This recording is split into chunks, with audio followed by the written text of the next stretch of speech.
পেঙেৰী আৰক্ষীৰ উগ্ৰপন্থীৰ বিৰুদ্ধে ব্যাপক সফলতা। NKS হুণ্ডাইলৈ স্বাগতম। নৰ্থ ইষ্টৰ প্ৰথম GDSI 2.0 ফিচাৰ্ছ ডিলাৰ হৈছে NKS হুণ্ডাই। অত্যাধুনিক সা সুবিধাৰে তৈয়াৰী most আপডেটেড হুণ্ডাই ডিলাৰ এতিয়া ডিব্ৰুগড়ত।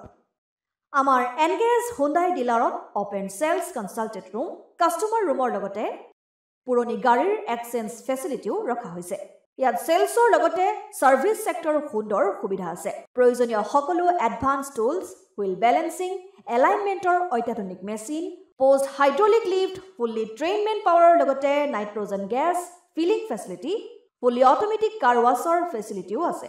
লগতে NKS হুণ্ডাই ডিলাৰে কাষ্টমাৰ সকলৰ সুবিধাৰ্থে মোবাইল সাৰ্ভিস ভেনৰো ব্যৱস্থা ৰাখিছে, য'ত হাইড্ৰলিক লিফ্ট, ৱাছিং facility, wheel balancing, tyre pressure check কৰাৰ লগতে বহুখিনি সুবিধাই উপলব্ধ আছে। NKS হুণ্ডাইলৈ আহক আৰু সুবিধাসমূহ গ্ৰহণ কৰক। শুকুৰবাৰে পেঙেৰী আৰক্ষীয়ে জাগুন এজন বৰডুমছা এগৰাকী যুৱতীকে ধৰি NSCNৰ 3জন লিংকমেন আটক কৰিছে। পেঙেৰী আৰক্ষীয়ে NSCNৰ লিংকমেন কেটেটং নিবাসী অংকুৰ গগৈ তথ্যৰ ওপৰত ভিত্তি কৰি অৰুণাচলৰ পৰা শ্ৰীমতী লুপান সিংফু আৰু জাগুনৰ পৰা অবিনাশ গুজক আটক কৰিছে। উল্লেখ্য যে পেঙেৰী আৰক্ষী থানাৰ অন্তৰ্গত ইনথেমৰ এজন ক্ষুদ্ৰ চাহ ব্যৱসায়ী দীপ্তি মোহনৰ পৰা 10 লাখ টকা নিবলৈ আহোঁতে আটক কৰিছে লিংকমেন কেইজনক। আৰক্ষীৰ তদন্তত আৰু অধিক তথ্য উদ্ঘাটনৰ হোৱাৰ সম্ভাৱনা আছে। জাগুনত যাবি, মই নেজানো, তই যেনেকা বি মোৰ কাম কৰি দিবি, নাই হলে মই অলপ 1 মহিনা পাছতে মই বৰডুমছা আহিম, মই তোক চাই ল'ম গৈ। তো তই যেনেকা বি যা কৈখিনি মোক ক'লে, মই গ'লোঁ। তেতিয়া গৈখিনি মই তাত ৰখিলোঁ, মই ক'লোঁ মই নেথাকোঁ, এতিয়া হৈ গ'ল, মই ঘৰ যাম। ৰখি আমনি হ'ল, মোকে কেনেকা লাগিছে, কিবা বেলেগ কথা নেকি, মই ঘৰ গুচি গ'লোঁ। তাৰ পাছত আৰু কল কৰিখিনি মোক ফ'ৰ্চ কৰিছে, যেনেকা হ'লেও তই যা, মোৰ কামটো কৰি দে, নহ'লে বেয়া হ'ব। তেতিয়া মোক ফটো দিলে এইটো কাপোৰৰ, মোক কৈছে যাক হ'লেও কবি, তোৰ লগৰীয়া হওক, যোন বি মানুহ তই চিনি পাই আগাৰ জাগুনতে, তই তাকে যেনেকা বি কৈনে। তো মই উপায় নাই হৈখিনি মই তাক কল কৰিছোঁ। তাৰো একো গল্টি নাই, সিও চিনি নাপায় মোৰ ককাই কি হয় কি নহয়। তো তাক কল কৰিলোঁ, অবিনাশ তই হেল্প কৰি দে কৈখিনি।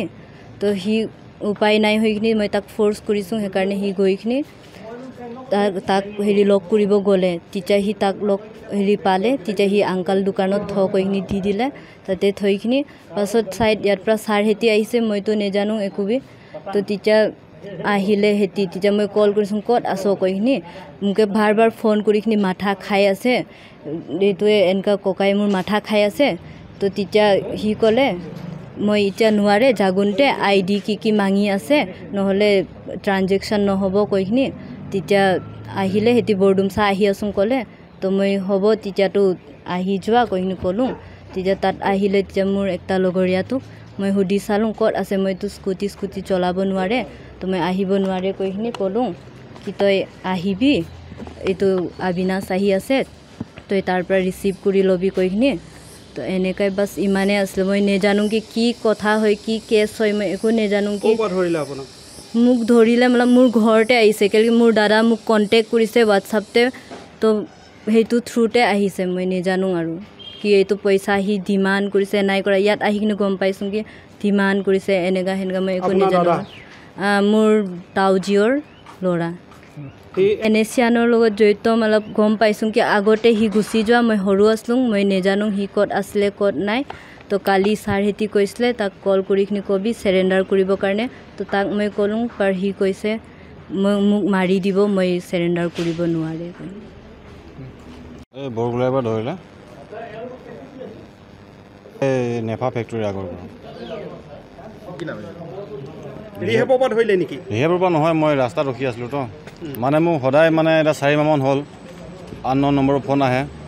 ফাৰ্ষ্টত মানে ফেচবুকত মেছেজ দিছিলে মোক, তাৰপিছত চাইছিলোঁ ল'ৰাটো মই চিনি পাওঁ, ইনথেমৰ হয়।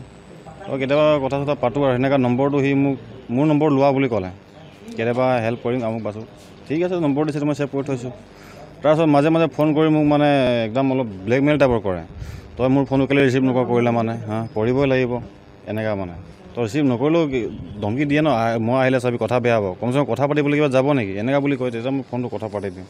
তো যোৱাকালি এটা ৰিকুৱেষ্ট কৰিলে মোক, একো কৰিব নালাগে, তোক মই পইচা 3000 দিছোঁ, বস্তু এটা 2টা লেবাৰ মানুহৰ হাতত মই স্কুটিত 2টা মানুহ পঠিয়াই দিছোঁ, তই নেভা ফেক্টৰী আগত থিয় হৈ থাকিবি, সেইটো বস্তু লৈ কিনি জাগুনৰ সেই এটা ভিতৰত সোমাই আছে মানুহজন যে, তাৰ দোকানত দিবি আৰু 3000 লৈ তই গুচি যাবি এমানে বুলি ক'লে সেইকাৰণে মই ৰখি আছিলোঁ আহি কিনি ধৰি ল'লে চাৰহঁতে আৰু ইমানে ইনথেমৰি আনং না নংকিয়ন বুলি কয় মই ভালকৈ চিনি নাপাওঁ ঘৰটো মই নাজানো ভালকৈ ইনথেমতে আছে বুলি জানো আগতে সিও চেণ্টাৰতে আছিলেতো এইটো বৰগুলাত ক'ৰবাত আছিলে বুলি মই ইমান ভালকৈ নাজানো দে খালি মই তাক গম পাই যায় না চেণ্টাৰত সোমাৰ চেণ্টাৰ মই ভালকৈ ডিগবৈৰ পৰা ৰাজু হাজৰিকা ৰিপৰ্ট অসম আদিত্য।